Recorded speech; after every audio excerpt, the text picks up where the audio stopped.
beiraste da praia, não buscastes nem sábio nem rico, somente pede que eu te siga, Senhor. Tu me olhaste nos olhos a sorrir, pronunciaste meu nome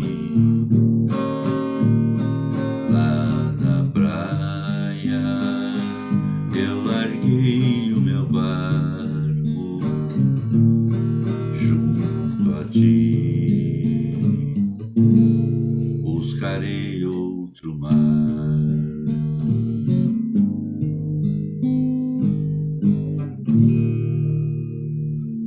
Salam Aleque. Então, gente, Salam Aleque. Só sei falar uma palavra em árabe. Uma palavra. E é justamente Salam Aleque. Que eu tenho a impressão para mim que é uma palavra que diz muito entre os árabes, né? Que é uma saudação. Só que eu não sei se ela... Eu acho que ela é uma saudação que vale para tudo, né? De bem-vindo, de boa tarde, de boa noite, de muita paz, de muito amor, de muita coisa, né? Eu acho que quer dizer tudo isso daí. Então, gente, hoje eu quero desejar também para vocês uma boa noite também. Eu queria mandar um abraço para uma pessoa, gente. Eu vou pedir desculpa até a vocês todos aí, porque eu fiquei devendo esse abraço aqui para uma pessoa que se chama Edson Silva. Eu acho que essa pessoa aqui, seu Edson, ele é um inscrito novo no canal. E eu sempre falo, mando algum abracinho para as pessoas que me seguem. Mas eu vi hoje que eu fui ver, mandando algum coraçãozinho, eu vi o nome dele. Porque eu volto a reforçar mais uma vez ainda, sempre que eu digo aqui, que os comentários que vocês fazem, eu leio todos eles. Até o boa noite eu vou passando, né, para ver o nome da pessoa. Enfim, todos eles eu vejo, né. Eu espero que eu consiga vê-los permanentemente, sempre, sempre, né. Mas eu tenho a impressão que vai chegar algum dia, sei lá, se Deus me permitir, que eu não vou conseguir, né? Na verdade, não vou conseguir. Então, gente, hoje eu quero contar uma história. Essa história, gente, eu tô aqui na dúvida, porque esses dias eu andei gravando alguns vídeos e contei essa história. Mas eu andei apagando esses vídeos porque eu não gostei do conteúdo, não por causa da história, porque a história sempre eu conto, ela é a mesma, eu nunca esqueci dela. Mas aí não dava certo, então eu penso assim que talvez eu não contei. Mas se eu contei essa história, eu peço até desculpa para as pessoas que vão escutar ela novamente. Mas diz que velho pode contar a mesma história 10, 15, 20 vezes. E não dá nada, sabe? Fica naquela monta, esse velho tá caduco. É só isso que acontece, só. Então, eu morava no município de Rosário do Ivaí. Eu já sempre contei para vocês desse lugar que eu morei por 11 anos, né? Um ano na sede do município e 10 no patrimônio que chamava Água Amarela. Esse patrimônio existe até hoje. É claro que mudaram as pessoas, morreram muita gente.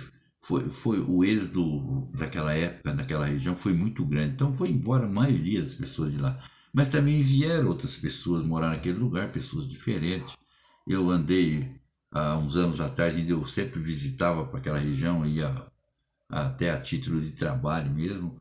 E eu via já que tinha sobrado alguns remanescentes daqueles tempos meus, mas já estavam velhos, já estava poucas pessoas. Então para mim aquele lugar ficou assim, só aquela saudade, uma saudade muito grande daquele tempo de ouro que a gente viveu naquele lugar, que era maravilhoso morar naquele lugar. Foi muito bom mesmo. Então para mim foram assim 11 anos de muita alegria na minha vida. Foi quando eu residi na região do Rosário, como também em outras regiões. Todas ela tinha as suas particularidades de coisa boa que a gente vivia. Então naquela época eu mexia com compra de cereais. Eu comprava feijão, milho, mamona, essas coisas todas aí. E eu tinha mais muitos amigos, claro que eu tinha, mas tinha aqueles amigos de pesca que eram inseparáveis. Então eu tinha 3, 4 amigos que sempre nós estávamos juntos, caçando, quando não também caçando não. Eu ia em caçada com ele, mas eu não gostava de caçar, nunca gostei de ficar matando bicho. Eu tinha dó. Tinha e tem até hoje, né? Mas pescar eu ia. Pescar era comigo mesmo. Então nós tínhamos um costume. Todos os finais de semana, quando chegava assim, tipo sexta-feira, pelo menos 2 vezes por mês, até 3 às vezes, a gente ia pro rio pescar. E a gente ia na sexta-feira à tarde, já para posar na sexta, e no sábado também se posava lá, e no domingo à tarde a gente vinha embora. A distância assim, da onde nós morávamos nesse lugar, dava assim, não era longe, era perto, 6, 8 quilômetros no máximo do rio. O rio de um tamanho bom, não era um rio grande, né? Mas era um rio que dava para se divertir muito, e um rio fundo também, claro, tinha seus lugares alagados, poço, tinha corredeira. E nós, então, aquela sexta-feira nós resolvemos ir. Bom, foi eu, um concunhado meu e mais um senhor que tinha uma máquina de arroz lá, que naquela época usava muito o pessoal do sítio, né? Vinha limpar arroz, né? Descascar arroz. O pessoal quase não comprava muito arroz, o pessoal plantava, então tinha aquela máquina, vivia daquilo ali. O meu compadre tinha uma venda, um comércio de secos e molhados, e eu mexia com cereais. Mas chegava certos tempos assim que os cereais, por exemplo, acabava a safra, ficava aquela entre safra, né? Esperando o pessoal preparar a terra de novo para plantar. Inclusive eu também não ficava parado direto, mas plantava. Tinha, tinha trator, então a gente ficava trabalhando para alguém, gradeando uma terra, outra coisa. Tinha sempre o que fazer, mas era um tempo assim que ficava mais tranquilo. E a gente aproveitava sempre essas épocas para pescar muito, se divertir. Até que chegava outra safra. E aquela sexta-feira nós fomos pescar. Chegamos lá, pegamos o nosso barco, nós tínhamos um barco, né, que ficava aportado no sítio de uma pessoa lá. E subimos o rio como era de costume sempre, porque nós tínhamos um lugar certo de acampar. E subimos o rio, chegou no lugar, nós desembarcamos as tralhas nossas, né? E armamos o barraco de lona, tudo bem arrumadinho, forrado. Já a gente levava um pequeno fogão também, já punha fogo ali, água esquentava para fazer café, e já começava a arrumar tudo para começar a pescaria. Porque quando chegava assim, antes de entardecer muito, já saía 2 pessoas de nós para armar rede, né, e para dar alguma pescadinha perto da ilha, por lá da ilha assim, onde sempre a gente pegava alguma coisa para fazer na janta. Era já tradição nossa de fazer isso. E saíram os dois, foram armar as redes, deram aquela tarrafada e voltaram. Eu já estava ali com o arroz pronto, já estava adiantada a coisa ali. Daí limpou os peixes, já fritou rapidamente também. Daí eles, claro, comeram, tomaram seu café, e naquele dia, então, eles combinaram de descer o rio para ir pescar num poço para baixo da ilha, onde eles ficavam apoitados no meio do rio, né? Tinha não era uma âncora, né? Mas tinha uma pedra amarrada lá que eles jogavam lá no meio do poço, lá que era um poço fundo, e o barco ficava parado no lugar que eles queriam pescar, no meio do rio, geralmente. E eu fiquei. E daí a gente tinha lampião a gás e tava ali tudo arrumadinho. Eu fiquei pescando porque na frente da onde nós parávamos quando o rio quando chegava naquela ilha, ele se dividia, porque nós estávamos na cabeceira da ilha. Então ele tinha um canal bem pequeno de um lado da ilha e do outro lado passava um maior volume de água, aonde na frente do nosso barraco, por exemplo, era bem espraiado, era cerca de começava aí com 30 centímetros de água, 40, 50, e subindo até que a água fortalecia mais na beira do barranco de frente. E era mais largo também, né? O rio. E eu, então, como tinha resolvido ficar pescando ali, né? Fiquei tranquilo ali. Eu falei, vou ficar aqui tranquilo pescando, eles vão pescar e as redes tudo armadas. E eu fiquei. Abaixei bastante o volume ali do lampião para ficar a claridade bem fraquinha. Tinha o fogo aceso, tinha lá, como diz o caipira, um tição de fogo, um pau grosso lá com fogo, uma brasa, e aquilo ia queimando devagar, né? Então mantinha o fogo sempre aceso. E daí quando chega a noite, você sabe que esses lugares, o silêncio é enorme. Né? Você escuta grilo cantar, coruja cantar, você escuta tudo. E eu estava pescando cerca de 10, 11 horas da noite, intertido ali, na minha pescaria, de frente. Quando eu senti assim tipo um calafrio. Antes, eu tenho essa lembrança ainda na minha cabeça que eu senti. Então, gente, ó pra vocês verem. O que aconteceu agora? Chegou meu filho aqui, eu tive que pausar o vídeo. E como sempre, eu perco a linha de raciocínio. Mas eu acho que eu vou lembrar que eu estava parado contando a história para vocês quando eu fico à noite no barraco nosso, pescando sozinho. Né? E era uma noite bastante escura, mas bastante estrelada, sabe? O céu estrelado, mas aquilo era muito quieto. Era muito quieto. E quando foi assim, tipo de 10 horas ou 11 horas, sei lá, não posso precisar mais desse. Acho que nem eu lembro mais. Eu senti assim parece que nas minhas costas, parece que meu cabelo arrepiou sozinho, sabe? Um calafrio, uma coisa esquisita. E eu olho do outro para frente, assim, na minha frente, para lá, bem na beira já do barranco, para lá onde o canal do rio passava mais forte, né? O volume de água era mais forte, que era mais fundinho. Eu vejo uma canoa com 4 pessoas, 3 em pé e uma no piloto da canoa. A canoa, muitas pessoas talvez não conheçam ou conhecem, ela é um barco mais estreito, mais ligeiro dentro da água e do que um barco. O barco normal ele é mais largo, ele tem mais segurança até para quem não tem muita experiência. Agora, quem tem bastante experiência, é claro que anda numa canoa, tem bom equilíbrio, essas coisas e anda mais ligeiro, né? Corta muito mais a água. Mas aqueles vultos que eu via, porque estava escuro, um pouco escuro, a claridade do lampião era pequena, era pouco. Mas eu via nitidamente 3 vultos em pé, assim, bem alto. Eram magro, alto, e de frente para mim, olhando para mim, e um sentado. Mas aquele eles não se moviam, era parado.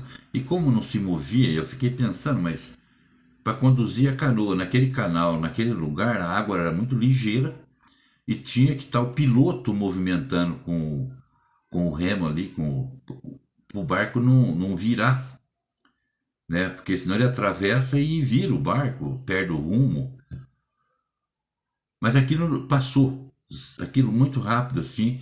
Eu chamo, dou atenção, né? Dou um adeus e nada me responde. Eu falei, ô, tudo bem? Que é um costume natural. Passa um pescador, você dá aquele grito de um alô, né? Mas ninguém falou nada, aquilo passou e aquilo eu fiquei tremendo de medo, na verdade. Fiquei assombrado na hora, né? Mas daí eu fui me recuperando, tá? E E parei até de pescar daí. Eu parei de pescar porque eu fiquei impressionado, na verdade. E daí você começa a escutar uivo de algum bicho, sei lá, de grilo cantando e coruja falando para lá. Aí você fica mais assombrado ainda e começa a gente ficar meio com medo, né, na verdade.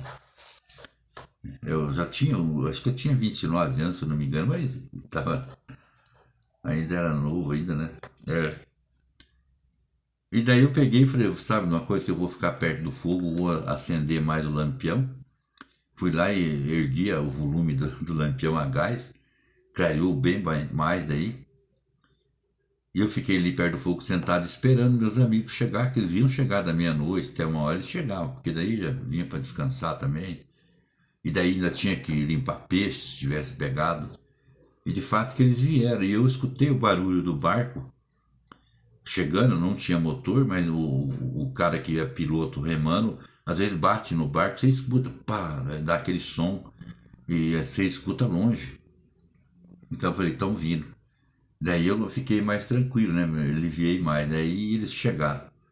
Chegaram, encostaram o barco e tinha alguns peixes mesmo para limpar. A gente foi limpar e eu pego e pergunto para eles. Daí eu falei, viu, gente? Passou aqui uma canoa assim, assim, contei. Mas eles não se mexiam. Era som assim alto. Eu contei tudo, eu contei certinho o que eu vi. Ele passou por vocês? Eles simplesmente me disseram, não, ninguém passou por nós. Nós estávamos pescando, estávamos apoitados no rio, no poço. E se tivesse passado alguém, nós tínhamos visto.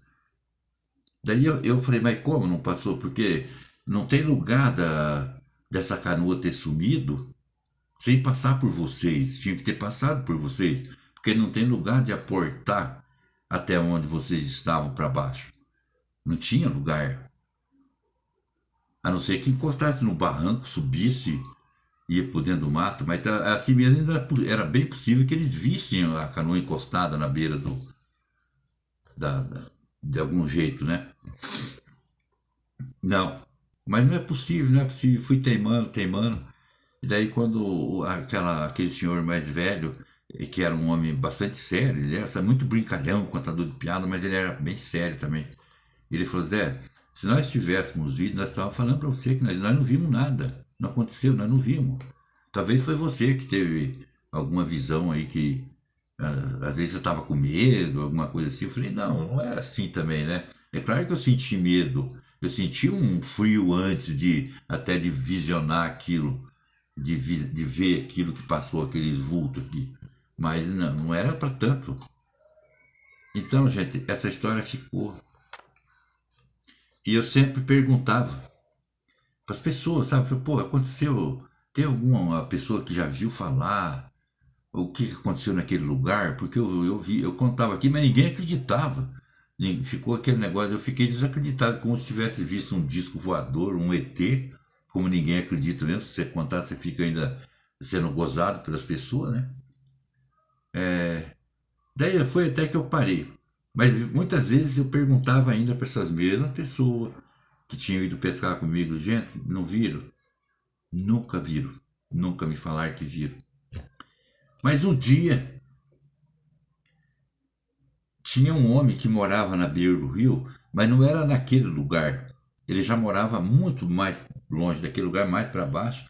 E ele costumava vir da onde eu morava. E sempre ele vinha no meu armazém. E um dia, por acaso, eu contando essa história para ele falou: viu, Zé, eu acredito na tua história, sabe por quê? Porque eu vi também essa coisa aí. Uma vez que eu fui assim, assim, contou o lugar onde eu estava. Eu falei, nesse lugar mesmo que nós estávamos. Até era um lugar que não ia só nós lá, ia outras pessoas pescar também e ficavam naquela ilha também. Ele falou, eu vi também, mas ninguém acreditava em mim também. Mas eu soube, ele contava a história daí, que muito para cima, muito longe mesmo, no rio acima, tinha uma família de pessoas que eram as pessoas negras e que era uma família que tinha bastante gente, era grande essa família. E uma vez morreu afogado 4 pessoas dessa família lá para cima. aqui quase ninguém tem conhecimento disso, certo? E ficou a história lá para rio acima lá, muita gente acreditava que via mesmo assim, essas pessoas andando nessa canoa, conforme você viu e conforme eu vi também. Mas isso ficou desacreditado, porque ele viu, eu também vi, e para nós dois que estava ali querendo que isso era verdade, né? Para nós era verdade aquilo, né? Mas ele contava essa história, então aí eu me sosseguei, mas falei, pô, deve ser então alguma coisa mesmo, é tipo uma assombração, sei lá, que isso existe, gente. A gente pensa que não, mas existe esse tipo de coisa, sabe?